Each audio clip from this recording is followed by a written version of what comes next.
Hello दोस्तों, मैं इस दुकान का हुनर दिलसाद यूपी है। जैसे कैसे आज की वीडियो में बात करेंगे अपने दुकान के लिए लोन कैसे अप्लाई करें और क्या क्या डॉक्यूमेंट लगते हैं। क्योंकि मैं आपको इस वीडियो के माध्यम से मैं आपको दो तरीके बताऊंगा कि आपको लोन बैंक के थ्रू लेना चाहिए या फिर ऑनलाइन लेना चाहिए, कौन से बेस्ट होता है और लोग लोन क्यों लेते हैं। तो बस वीडियो में एंड तक बने रहिएगा। अगर आपको मेरी वीडियो अच्छी लगी तो मेरी वीडियो को ज़्यादा लोगों तक शेयर कर दीजिएगा ताकि उन तक मेरी वीडियो पहुँच सके जो भाई लोन लेना चाहते हैं अपनी दुकान के लिए, अपने बिजनेस के लिए। तो कैसे आप बात करते हैं लोग लोन क्यों लेते हैं। देखिए, जो लोग दुकान ओपन करते हैं, अब उनके पास पैसे की जो बजट होती है ना कम होती है। अब लोग जब दुकान ओपन करते हैं तो लोग लोन इसलिए लेते हैं कि भाई हमारे पास पैसा नहीं है और मैं अपना बिजनेस यानी दुकान खोलना चाहता हूं, तो लोन लेने के लिए अप्लाई करते हैं।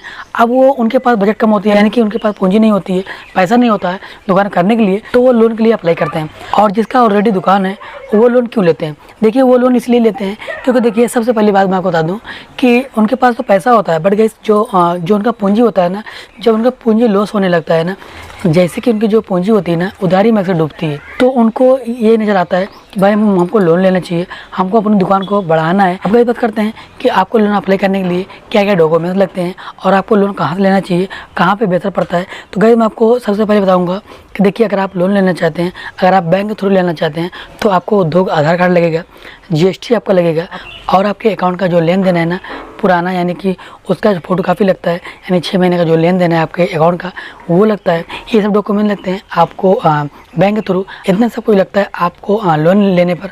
अब अगर बात करते हैं कि अगर आप नया बिजनेस शुरू करना चाहते हैं तो आपको लोन कितना मिलेगा। क्योंकि देखिए, अगर आप नया बिजनेस शुरू करना चाहते हैं यानी खोलना चाहते हैं, अगर आपके पास पैसा नहीं है, यानी पूंजी नहीं है, तो आपको लोन मात्र 1 लाख रुपए मिलता है। अगर आपकी दुकान पुरानी है और आप अपनी दुकान को आगे बढ़ाना चाहते हैं, है ना, बड़ा करना चाहते हैं, तो आपको अब गाइस बात करते हैं कि आपके पास ये सब डॉक्यूमेंट्स नहीं है और आप लोन लेना चाहते हैं, तो आपको कैसे लोन मिलेगा। तो गाइस आप देख सकते हैं जिस कारण से जिस वजह से लोग लोन लेते हैं ना, बहुत से दुकानदार ऐसे भी होते हैं कि अपनी दुकान को आगे बढ़ाने के लिए, अपनी दुकान को बड़ा करने के लिए लोन लेते हैं।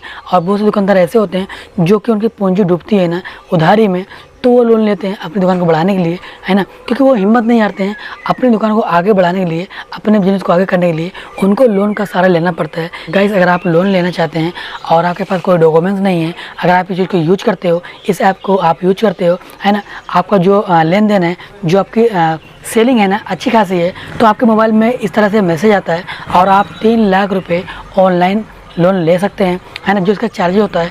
अब आपको चार्जेस का पता चलेगा अब आप लोन के लिए अप्लाई करेंगे।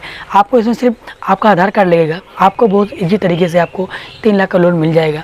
आप अगर आप इस चीज़ को यूज करते हो, तो अगर आप ये सोचो कि मैं यूज कर रहा हूँ और 2 से 3 दिन नहीं हुआ, 10 दिन नहीं हुआ और हमको तो लोन मिल जाएगा, तो भाई ऐसा नहीं होता है। आपको कुछ समय लगता है इस चीज़ को यूज करने में, यानी कि 6 से 7 महीना या 8 महीना, है ना, या यूँ कह लीजिए 6 महीना। जिस तरह से आपकी सेल होगी ना, इस तरह से आपके पास मैसेज आता है इस ऐप्स में, है ना।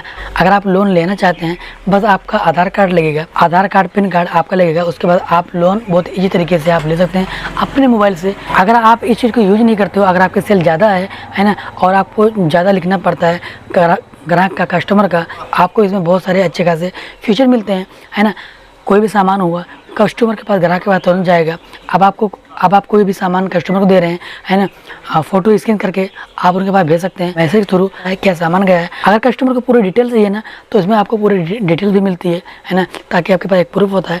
और जो लिखने पढ़ने वाला सिस्टम होता है ना कस्टमर का, उनका हिसाब किताब रखो। ग्राहक जो सामान लेके जाता है, कोई भी सामान हो गया 10 रुपये का, 20 रुपये का, 50 रुपये सामान ले जाता है, तो आपको लिखना पड़ता है कौन सा दिन ले गया था, कौन सा सामान ले गया था।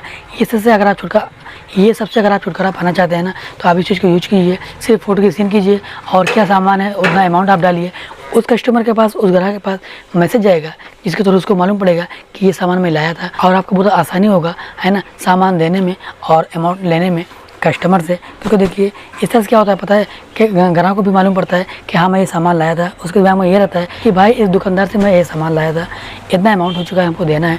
उसके अंदर ये चीज़ें रहती है। अगर आप इसी चीज़ को नोटबुक में लिखते हैं ना, तो ग्राहक को कोई ध्यान नहीं होता है कि भाई मैं सामान ये कब ले गया था।